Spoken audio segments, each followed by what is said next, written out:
नमस्कार, NMF news channel में आपका स्वागत है। आपके साथ मैं हूं आरती गहलोत और आज हम बात करेंगे ज्योतिष को लेकर। आखिरकार ज्योतिष क्या है? अंधविश्वास है या साइंस है?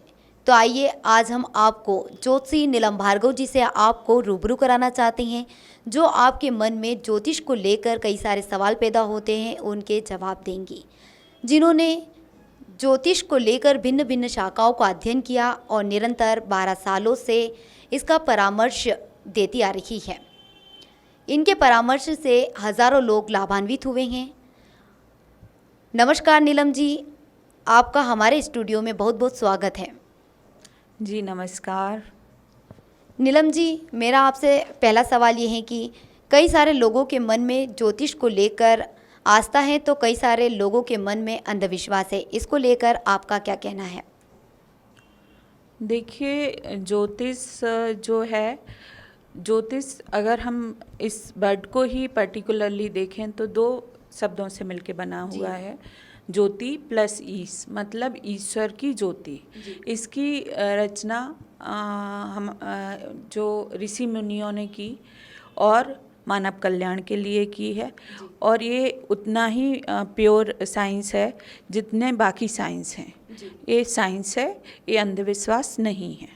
जी, तो नीलम जी, कहीं ना कहीं मानना है आपका कि मतलब ये ज्योतिष जो होता है कहीं ना कहीं लोगों को इसको मानना चाहिए, जिससे उनको काफ़ी सारा फ़ायदा होता है। ये अंधविश्वास नहीं है, कहीं ना कहीं ये इन चीज़ों से जुड़ा हुआ है।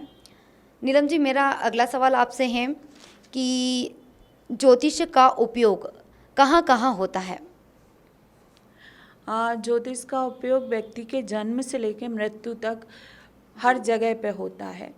जैसे इवन मैं कहूँ अगर कि जन्म से भी पहले गर्भाधान संस्कार होता है, जो 16 संस्कारों में से एक है, वहाँ से ज्योतिष का उपयोग होना शुरू हो जाता है कि गर्भाधान कब करना चाहिए, फिर डिलीवरी कब होना चाहिए, किस समय होना चाहिए, संतान कैसे अच्छी रह सकती है। बच्चा थोड़ा सा बड़ा होता है, 2 साल का होता है, तो उसको कुछ ऐसे मंत्र देते हैं जिन ज्योतिषियों को इसका ज्ञान होता है, जिससे उसके जीवन में आने वाली कठिनाइयाँ कम हों। और फिर उससे आगे बढ़ते हैं एजुकेशन में। जब पढ़ने लगता है तो कौन सी एजुकेशन उसको लेना चाहिए, कॉमर्स ले या मैथ्स ले या साइंस ले, क्या ले, वो उसमें उसका उपयोग होता है। उसके बाद कैरियर में उसका उपयोग होता है, मैरिज में ज्योतिष का उपयोग है, उसके बाद इन्वेस्टमेंट क्या करे उसमें उपयोग है।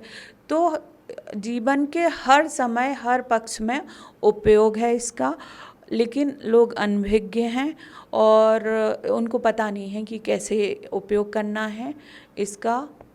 इसलिए कई बार लोग उतना इससे फ़ायदा नहीं उठा पाते जितना उठा सकते हैं।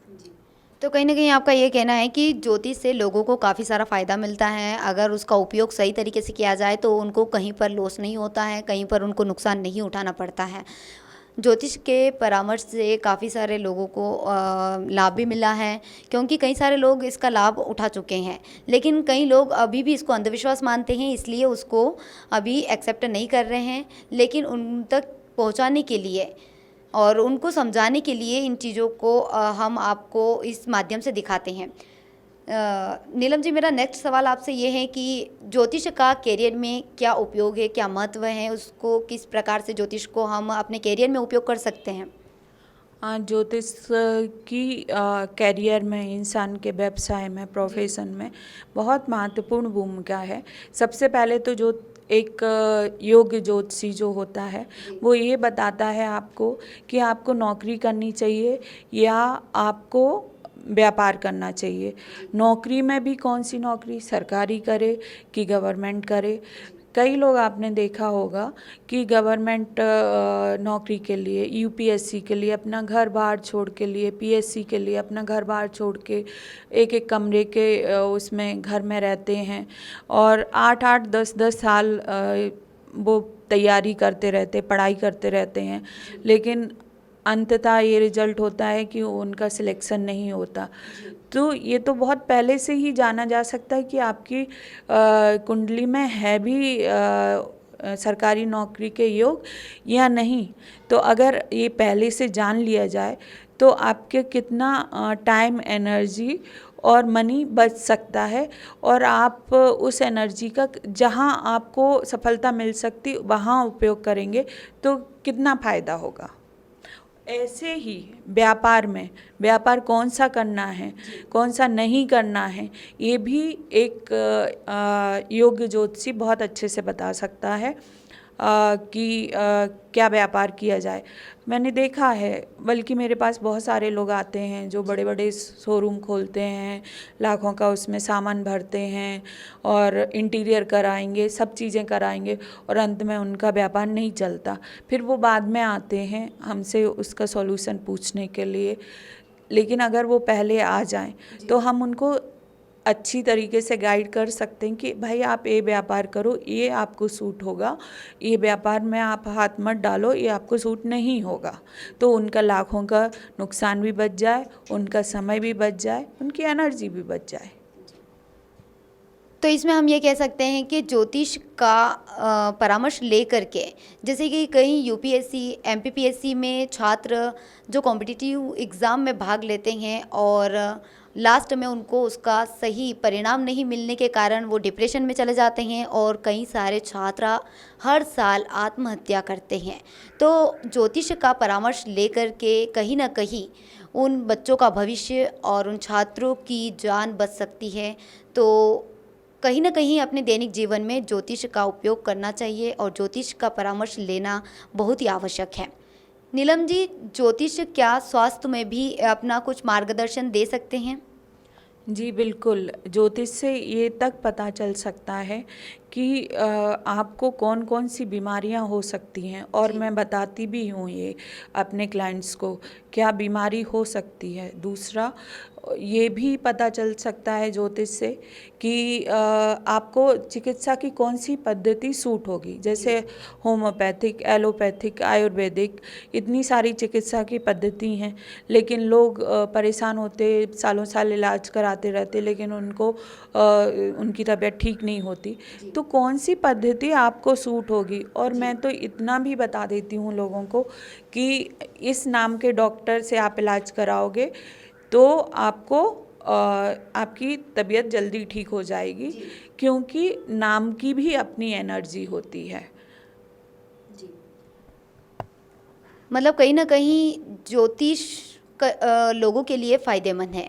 इससे आपका भविष्य, अदरवाइज़ कह सकते हैं कि आपका जो नुकसान होता है उसमें भी आपको फ़ायदा मिलता है। जैसे कि कह सकते हैं कई मरीज़ होते हैं जिनको कई सारी बीमारियों से ग्रसित हो जाते हैं, जिनको कई सालों से बीमारी होती हैं, कोई लंबी टाइम से चलती रहती है। कुछ ऐसी बीमारियां होती हैं कि उनका इलाज डॉक्टर नहीं कर पाते हैं और उन गरीबों को हमेशा बेवकूफ़ बनाया जाता है बड़े बड़े हॉस्पिटल में।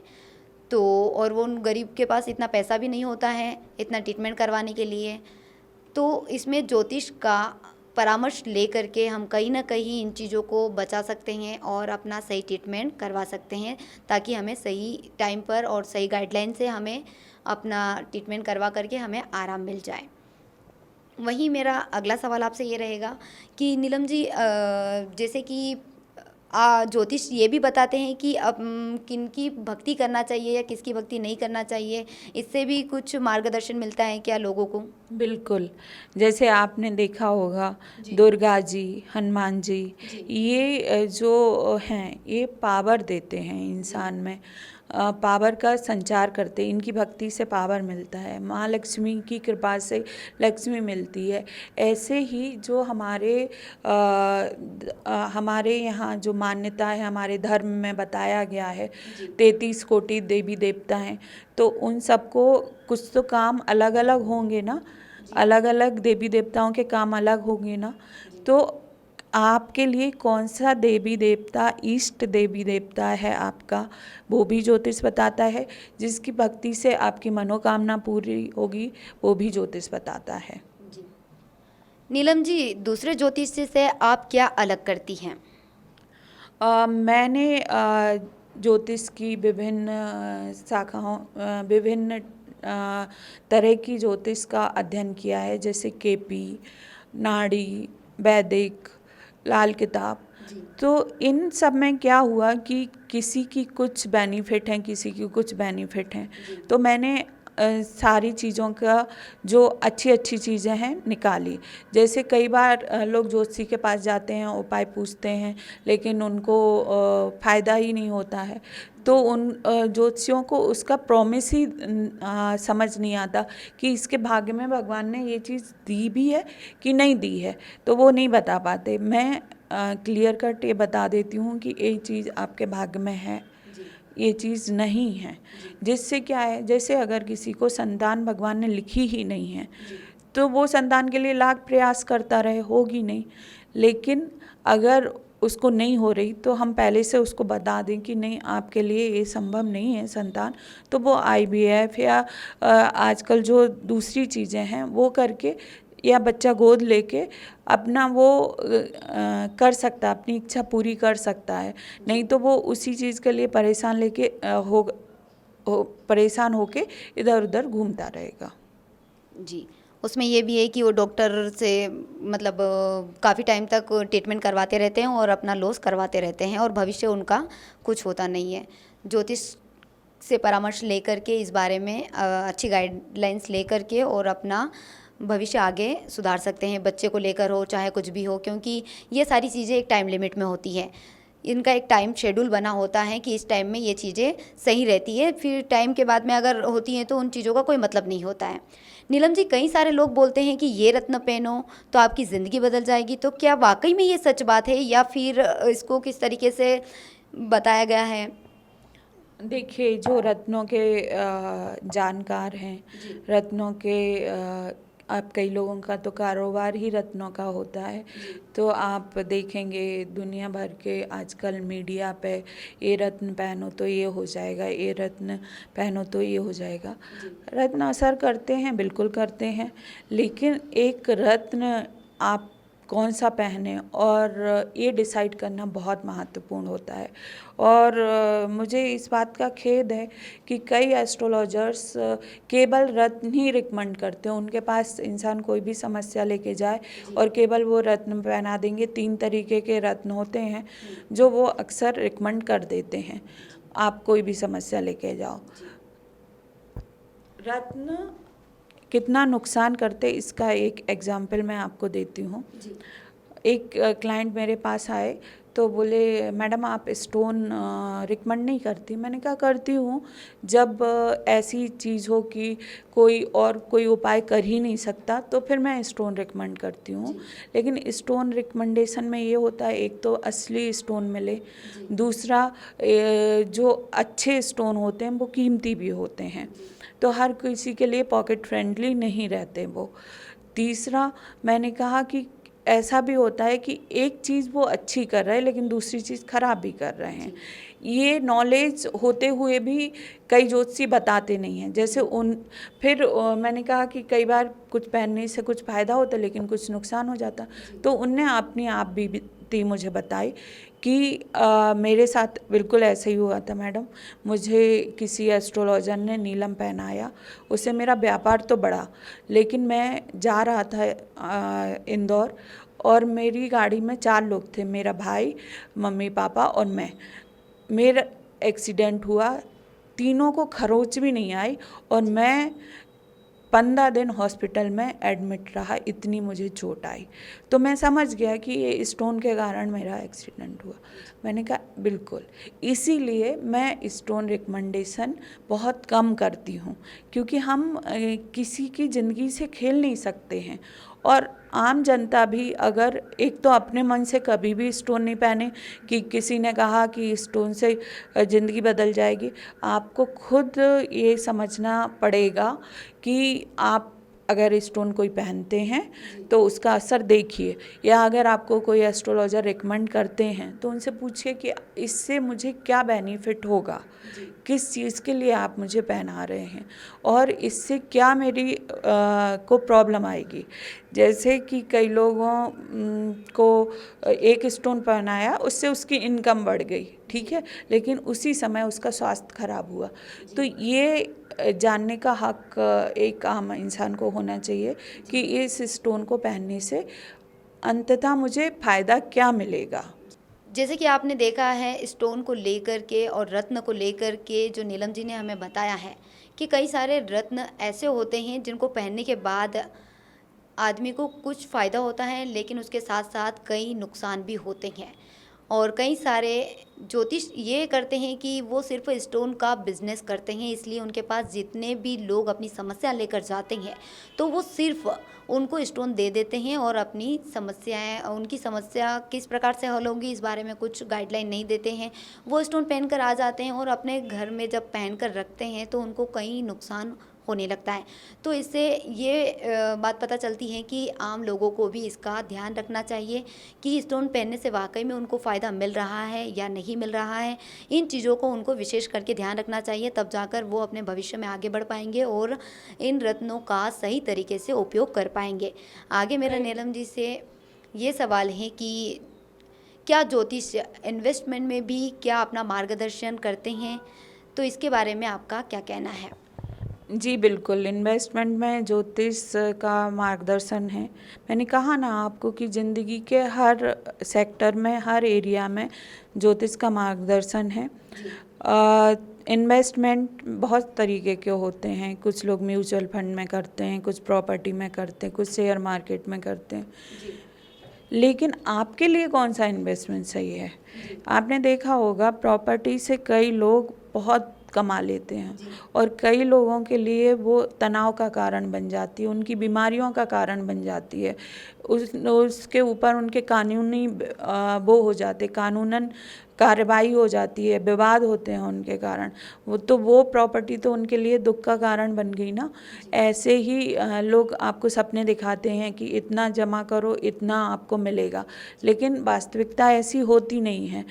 तो ज्योतिष ये आपको क्लियर कट बताता है कि आपको इन्वेस्टमेंट अगर करना है तो किस में इन्वेस्टमेंट करें आप, और आप सोने में करें या चांदी में करें या आप हीरे में करें या फिर आप प्रॉपर्टी में करें, ये पूरा गाइड ज्योतिष करता है। लेकिन कोई भी चीज़ ज्योतिष का उपयोग तो मैं आपको बता रही हूँ, लेकिन क्या हर ज्योतिषी बता सकता? तो नहीं, हर ज्योतिषी नहीं बता सकता ये चीज़ें।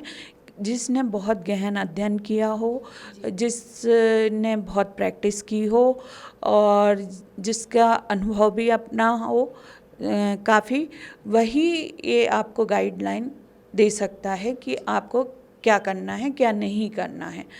क्योंकि कई इस फील्ड में ऐसे लोग भी हैं जो खुद किताब पढ़ के ज्योतिषी बन गए हैं। उन्होंने ना सीखा, ना उनके कोई गुरु हैं, ना कुछ हैं, खुद किताब पढ़ पढ़ के बन गए। और लोग बाग कई बार ऐसे लोगों से जुड़ना भी पसंद करते हैं। कई बार लोग सोचते हैं कि अच्छा है, ये तो फ्री में हमारा देख रहा है, लेकिन फ्री एक अभी मेरे पास क्लाइंट आए थे ग्वालियर से, तो उन्होंने बोला कि मैंने ये पहना है हीरा। तो ये मैंने कहा अच्छा किसने पहनाया? तो बोलते हैं उसने पहनाया और उसने मुझसे फीस भी नहीं ली। मैंने कहा ठीक है, कितने का आया हीरा ये? तो बोलते हैं 80,000 का। तो मैंने कहा क्या फ़ायदा हुआ? बोले नुकसान नहीं हुआ। तो मैंने कहा आपने नुकसान ना होने के लिए पहना है क्या? 80,000 आपने सिर्फ इसलिए लगा दी क्योंकि उस एस्ट्रोलॉजर ने, चूँकि वो नया था, उसको पूरा ज्ञान भी नहीं था, तो उसने आपसे फ़ीस नहीं ली, तो आपने उसके कहने पे 80,000 अपने इन्वेस्ट कर दिए। तो ऐसा करते हैं लोग बाग। तो आपको ये समझना होगा कि एस्ट्रोलॉजर भी, उनको भी अपना घर चलाना है, किसी को भी उनसे फ्री की उम्मीद नहीं रखना चाहिए। उनका काम के हिसाब से उनकी जो भी फीस बनती है वो देना चाहिए। एक प्रोफेशनल से ही सलाह लेना चाहिए। अगर प्रोफेशनल से सलाह नहीं लेंगे तो ज्योतिष जो फ़ायदा नहीं करेगा, आपका नुकसान कर देगा। तो कहीं न कहीं नीलम जी ने हमें ये बताया है कि किन ज्योतिष के पास जाना चाहिए और किन के पास नहीं जाना चाहिए, कौन अपने लिए सही काम करता है, कौन नहीं करता है, किनको इसका पूर्ण ज्ञान होता है और किनको नहीं होता है। तो ज़्यादातर यही है कि ये आम लोगों को यही बताना चाहती हैं कि जो ज्योतिष पूर्ण तरीके से अपना ज्ञान को लोगों को बता पाएँ और पूर्ण तरीके से उनने ज्ञान अर्जित किया हो, तब जाकर के वो लोगों की समस्याएं सुन सके, समस्याएं हल कर सके और उससे उनको वाकई में फ़ायदा मिले। ऐसे ज्योतिष का परामर्श ले ताकि आम जनता भी खुश रहे, और आम जनता तक यही हम संदेश देना चाहते हैं नीलम जी के माध्यम से कि जनता कहीं पर भी भटके ना, किसी को भी ऐसे ही फालतू पैसे ना दे जिससे उनका भी नुकसान हो, और उनको उस नुकसान के साथ साथ जो परामर्श मिले उनके फ़ायदे होने के बजाय उनको नुकसान ना उठाना पड़े।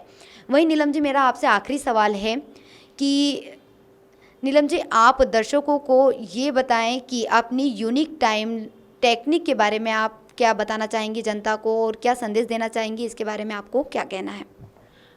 देखिए, मैंने ज्योतिष की बहुत सारी शाखाओं का अध्ययन किया है, जैसे केपी का, नाड़ी का, वैदिक का और लाल किताब का।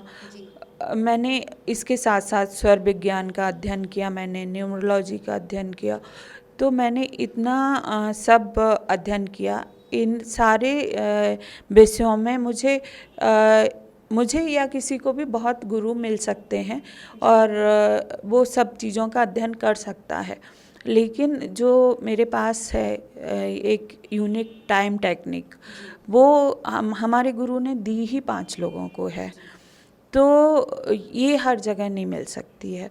और इसका आधार है कि समय, जैसे कि समय से सब चीज़ें चलती हैं। मोटे रूप से देखें तो आप गर्मी के समय में सर्दी के कपड़े नहीं पहन सकते, सर्दी के समय में गर्मी के कपड़े नहीं पहन, ये तो एक आम इंसान को भी समझ आता है। ऐसे ही दिन भर में कई ऐसे समय होते हैं कि जिनमें काम अगर वो स्टार्ट करता है तो उसका काम निर्विघ्न हो जाता है, और कुछ ऐसे समय होते हैं कि जिस समय वो टाइम अगर काम स्टार्ट करे तो या तो उसका रुक रुक के होगा, या पूरा उसको ऐसा लगेगा कि पूरा काम हो गया और अंत में वो रुक जाएगा, या फिर स्टार्टिंग से ही बंद हो जाएगा। तो ये अलग अलग तरीके के हैं। तो मैं लोगों को, एक तो मैं खुद भी ये देखती हूँ कि मुझे जब कुंडली देखनी है तो मेरा अच्छा समय है कि नहीं है। जब मेरा अच्छा समय होगा तो मैं जो लोगों को कंसल्टेशन दूंगी उससे उनको फ़ायदा होगा। तो पहले तो मैं खुद के अच्छे समय देखती हूँ, फिर उनको बताती हूँ कि ये उपाय कब करना है, और उपाय वो उस समय पे करते हैं। तो आप मेरे उसमें जाइए, टेस्टिमोनियल देखिए, इतने सारे लोगों के पड़े हुए हैं जिनको बहुत फ़ायदा हुआ है। तो यही है कि आप टाइम पे हर चीज़ आधारित है। टाइम को आप मेन मान के अगर काम करते हैं तो आप सफल हो जाओगे, और नहीं तो पता चला अंत तक आप बिल्कुल मेहनत करे जा रहे और अंत में जाके आपका काम ही खराब हो गया। मतलब जिस उम्मीद से आपने वो काम किया वो रिजल्ट ही नहीं मिला। तो यहाँ तक नीलम जी का ये कहना है कि कहीं ना कहीं टाइम को लेकर के ये दिन रहते हैं। दिन में जैसे कि कई सारे होते हैं, जैसे काल होता है, शुभ होता है, लाभ होता है। तो इनके बारे में नीलम जी आपका क्या कहना है? कौन से जो समय रहता है उसमें कौन सा टाइम किसके लिए फ़ायदेमंद होता है, या काल में वाकई में काम नहीं करना चाहिए? क्योंकि मैंने कई सारे लोगों के मुंह से सुना है इन चीज़ों को कि काल में कोई शुभ काम नहीं करते हैं, सिर्फ लाभ में और शुभ मुहूर्त रहता है उनमें ही ये काम करते हैं। तो इसको लेकर के आपको क्या कहना है? देखिए, आप जो कहना चाह रही हैं, मेरे ख्याल से राहु काल की बात कर रही हैं आप। राहु काल में भी कुछ लोगों को राहु काल भी सूट करता है। वो कुंडली देख के समझ आती है कि किसको कौन सा काल सूट होगा। और कई लोग कंफ्यूज होते, चौगड़िया देखते हैं वो, जबकि जिस व्यक्ति ने चौगड़िया का निर्माण किया था उसने ये कहा था, स्पष्ट रूप से उसने लिखा भी है कि अगर आपको यात्रा के लिए कोई मुहूर्त ना मिले तो आप चौगड़िया का उपयोग कर सकते हैं। लेकिन इंसान शुभ, लाभ, अमृत, चंचल इसमें ही फंस जाता है। वो सोचता है इसी के हिसाब से उसको सब काम करना। नहीं, ये गलत है। ये ऐसा नहीं होता है, वो केवल यात्रा के लिए। अगर आप उस पे ऑपरेशन अपना कराओगे तो आपको परेशानी हो जाएगी। कई बार लोग बाग ऐसा करके ऑपरेशन करा लेते हैं और वही ऑपरेशन उनको 3 बार कराना पड़ता है, ऐसा भी होता है। तो मतलब खुद ज्योतिषी ना बने, जो योग ज्योतिषी है उससे परामर्श लें। और जो टाइम टेक्निक है वो चौघड़िया जैसा नहीं है, ये बिल्कुल अलग चीज़ है। उसमें बस ये है कि हम उस व्यक्ति के हिसाब से देखते हैं कि इस व्यक्ति के हिसाब से क्या अच्छा समय है इसका, तब मैं इससे काम करवाऊँ, वो हम लोग कैलकुलेट करके उसको बताते हैं।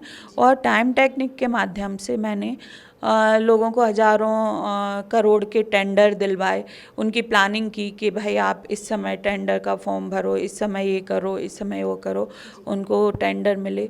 आपको जान के खुशी होगी, कई मेरे मंत्री हैं, कैबिनेट मिनिस्टर हैं, जो मेरे क्लाइंट हैं, उनको स्टार्टिंग से जब से उनका नाम आता है तब से मैं पूरी प्लानिंग करती हूँ टाइम टेक्निक से कि कब उनको प्रचार करना है, कब उनको किसको अपने साथ में लेके जाना है और कब उनको फॉर्म भरना है, सब कुछ प्लान करके देती हूँ मैं। और फिर अंततः वो उनको बहुत अच्छा पद मिल जाता है। तो ये थे नीलम जी हमारे साथ, जिन्होंने काफ़ी सारे सवालों का जवाब दिया और लोगों को किस प्रकार से ज्योतिष का परामर्श लेना चाहिए और किन प्रकार से इनका उपयोग करना चाहिए। हर जगह हर टाइम एक ही चीज़ नहीं चलती है, जैसे चौघड़ियों को लेकर के जो बात हुई है उसको लेकर भी क्या होते हैं, आम जनता हर टाइम जो कुछ करना हो वो सिर्फ उसी को देखकर उसके आधार पर अपना काम कर लेती है, लेकिन वो कहीं ना कहीं सही नहीं है। सिर्फ अपनी कुंडली दिखा करके और सही ज्योतिष के पास जा करके अपना परामर्श ले और सही तरीके से इसका उपयोग करें। तो ये थे नीलम भार्गव जी हमारे साथ, जिन्होंने ज्योतिष परामर्श को लेकर के काफ़ी सारी जानकारी दी है और लोगों को किस प्रकार से इसका उपयोग करना चाहिए इसके बारे में बताया है, और सही ज्योतिष के पास जा कर के इसका परामर्श लेना चाहिए इसके बारे में भी काफ़ी सारी जानकारी दी है। ऐसे ही कई शख्सियत को हम आपसे मिलाते रहेंगे, तब तक आप बने रहे NMF न्यूज़ चैनल के साथ। नमस्कार।